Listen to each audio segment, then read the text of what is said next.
آقای قلعه‌نویی سرمربی تیم ملی فوتبال فرمودن که توی خرداد 405 کاری میکنیم یه هفته توی ایران تعطیلی اعلام بشه.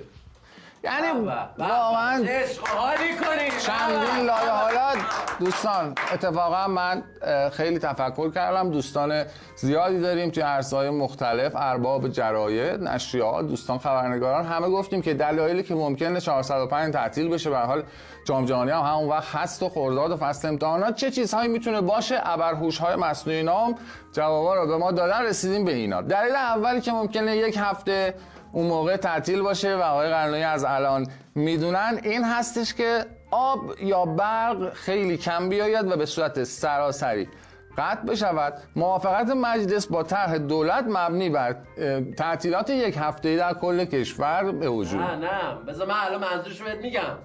خب نه اجازه آقا دلایل دیگه هم هست. خب الان ما یهو گفتیم بعد تو میگی حالا بذارم خودمون شاید گفته باشیم. آقا فعالیت ناگهانی گسل البرز اوایل خرداد آینده، فوران آتشفشان دماوند، حرکت گدازها به سمت جنوب، تصمیم دولت مبنی بر پیشنهاد به مجلس جهت تعطیلات یک هفته‌ای، موافقت مجلس و ایجاد تعطیلات یک هفته‌ای در خرداد 1405.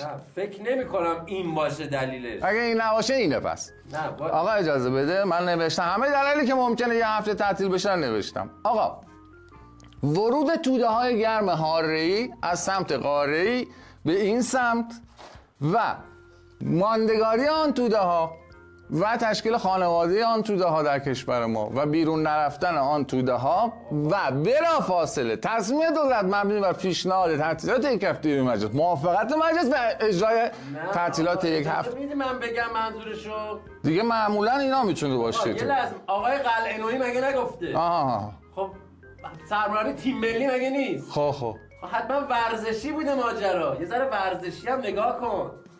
چیزی به ذهنت نمیاد؟ فهمیدم. چی؟ آغاز دور 91 مذاکرات در یک کشور دلباز و با اکسیژن و دویدن طرف عمانی بین دو طرف مذاکره و تصمیم کشورهای 59 به علاوه یک مبنی بر پیشنهاد دولت به مجلس و موافقت اون برای تعطیلات یک هفته‌ای در خرداد 1405. ما خرداد مگه جام جهانی نیست؟ تو اون وضعیت تعطیل هم بخواد بشه جام جهانی هم هست. خب شاید منظور آقای قلعه‌نویی اینه که ما از گروهمون احتمالاً صعود می‌کنیم، مردم یه هفته جشن میگیرن، تعطیل میشه. خیلی تعطیلی زیاد شده. ما که همینجوری همش تعطیلیم. به نظرم اگه اون گروهی که آقای قلعه‌نویی گفت که سه تاش نبریم باید یه هفته تعطیل شه که بریم پیداشون کنیم ببینیم چرا نبود. اگه ما با قطر هم گروه بشیم طبق گفته آقای قلعه‌نویی که باید تعطیل کنیم، یه ماه باید کلا همه رو تعطیل. سوالی که در پایان دارم آقای قلعه‌نویی، چرا وقتی میثاقی گفت که نمیشه با قطر ما هم گروه شیم شما گفتین چرا؟ نمیدونستین چرا؟ وطنم. نه بابا نمیخوام جاش اینجا. خب به هر صورت مصاحبه بوده و ما همه سعیمون رو گفتیم که ما یک هفته بعد سال دیگه تعطیل. نظر شما و پیشنهاداتون رو گفتیم که حالا بیاین جمع بشین.